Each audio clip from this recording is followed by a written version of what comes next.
इनकलाब जिंदाबाद। हजरत मोहानी भगत सिंह।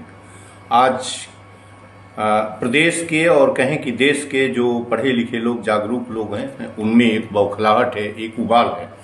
ये उबाल मोहम्मद अली जौहर विश्वविद्यालय, जो एक स्वतंत्रता संग्राम सेनानी थे, नेशनलिस्ट थे, शिक्षाविद थे, उनके नाम पर रामपुर में मोहम्मद आजम द्वारा बनवाया गया, जो पॉलिटिशियन हैं, एक पार्टी समाजवादी पार्टी के हैं, उस विश्वविद्यालय को गिराने का फरमान रामपुर के अथॉरिटी, विकास डेवलपमेंट अथॉरिटी ने कर दिया है।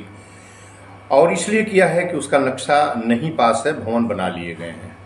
यदि भवनों को, यूनिवर्सिटीज के भवनों को, जो बिल्डिंग्स हैं, यूनिवर्सिटीज हैं, गवर्नमेंट्स के यूनिवर्सिटीज हैं, इनको नक्शा न पास कराने के आधार पर गिराने का सवाल खड़ा हो रहा है, तो देश के सभी विश्वविद्यालयों को डिमोलिश करना पड़ेगा। जितने भी इनिशियल स्टेज प्रारंभ के विश्वविद्यालय हैं, खासकर 1995 के, जब प्राइवेट यूनिवर्सिटीज नहीं थी, 92 के बाद, उदारीकरण के बाद, तब यूनिवर्सिटीज सरकारी क्षेत्र की थी, जमीन लिया जाता था, सरकारी जमीन होती थी, खाली जमीन पड़ी होती थी, लोगों से आधे पौने दाम में खरीदा जाता था, डोनेशन की जमीन होती थी। ऐसे विश्वविद्यालय, उसको आज की भाषा में आप कहें तो आप कहेंगे कि वो दखल की जमीन थी या अनफेयर जमीन थी।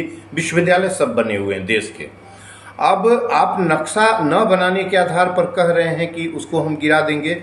यह एक क्रूर और एक ऐसा मजाक है, एक ऐसा खिलवाड़ किया जा रहा है। इस शब्द, ये विचार किसी के दिमाग में, जेहन में आया क्यों? सवाल मैं यह खड़ा करता हूँ। दुनिया के इतिहास में अब तक मुझे जो डेमोक्रेटिक टाइप ऑफ गवर्नमेंट्स जितनी भी हैं, कहीं भी किसी सरकार द्वारा किसी विश्वविद्यालय का गिराने का प्रमाण नहीं है। भारत में कहीं नहीं है। इस प्रदेश में फॉर द फर्स्ट टाइम ये फरमान ऑनरेबल सीएम की ओर से विकास प्राधिकरण, उनकी मंशा पर विकास प्राधिकरण ने जारी किया है। इसका मैं पुरजोर विरोध करता हूं और ये बताने की कोशिश करता हूं कि विश्वविद्यालय नहीं डिमोलिश होगा। मैं आप लोगों को, पूरे देशवासियों को, पूरे प्रदेशवासियों को और उसमें पढ़ने वाले लगभग 3000 बच्चों को और 100 आचार्यों को प्रॉमिस करता हूं कि विश्वविद्यालय नहीं गिरेगा। और वो विश्वविद्यालय गिरेगा तो देश का कौन विश्वविद्यालय महफूज बचेगा? सबकी बिल्डिंग गिरा दी जानी चाहिए। और एक तरफ सरकार अंधविश्वास, पाखंड, हिपोक्रेसी एंड सुपरस्टिशंस के टेम्पल्स बनवा रही है, और दूसरी तरफ विद्या के, रोशनी के केंद्र को तुम दफन करने की बात सोच रहे हो। अरे कहाँ ले जाने की, इस पीढ़ी को कहाँ ले जाओगे? मनुष्यता कहाँ जाएगी? ये किससे मैं पूछूं? और डेवलपमेंट अथॉरिटी अपना ये फरमान शीघ्र वापस कर ले। जिस डेवलपमेंट अथॉरिटी में छटे हुए लुटेरे इंजीनियर से लेके अथॉरिटी के chairman, deputy chairman, secretary, engineer, junior engineer, उसमें काम करने वाले, ये चंदे और चोरी पर जीते हैं। वेतन के अतिरिक्त इनको लूटपाट करना, किसान की जमीन, इतने की जमीन इतने रुपए में खरीद कर उस पर कितने कमीशन खोर और दलाल लोग हैं। ये लोग जौहर विश्वविद्यालय डिमोलिश कराने का ख्वाब देख रहे हैं, ख्वाब। और विश्वविद्यालय गिरेगा तो सरकार कैबिनेट बचेगी।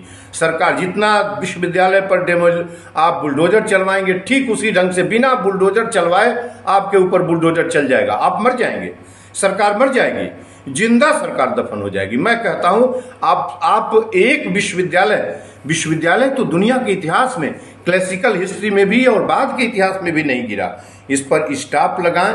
मैं बार बार कहता हूं, ऑनरेबल 16-19 तारीख को मैं वहीं रहूंगा, जो है विश्वविद्यालय के गेट पर सत्याग्रह करूंगा 2 बजे, और एक ज्ञापन ऑनरेबल गवर्नर को, ऑनरेबल सीएम साहब को दूंगा, प्रार्थना के साथ कि अपना फरमान शीघ्र वापस कर ले, अमन चैन से रहें, मुहब्बत से रहें। और विश्वविद्यालय उस व्यक्ति का है जिसने लंदन में कहा था गोलमेज कॉन्फ्रेंस में 1931 में कि हम आ गए हैं, लेकिन हम तब भारत जाएंगे जब भारत फ्रीडम, आज़ाद हो जाएगा। वहीं मर गए थे। वो 1887 में पैदा मोहम्मद अली जौहर 1931 में फर्स्ट राउंड टेबल कॉन्फ्रेंस में, जनवरी में फर्स्ट राउंड टेबल कॉन्फ्रेंस 30 में चालू हुआ था, दिसंबर में, जनवरी में वहीं मर गए थे। उस व्यक्ति के नाम पर बनने वाले विश्वविद्यालय पर किसी कीमत पर बुलडोजर नहीं चलनी चाहिए। Stop bulldozer, stop bulldozer. जय हिंद, जय भारत, जय भगत, जय गांधी, जय अंबेडकर, जय एपीजे अब्दुल कलाम।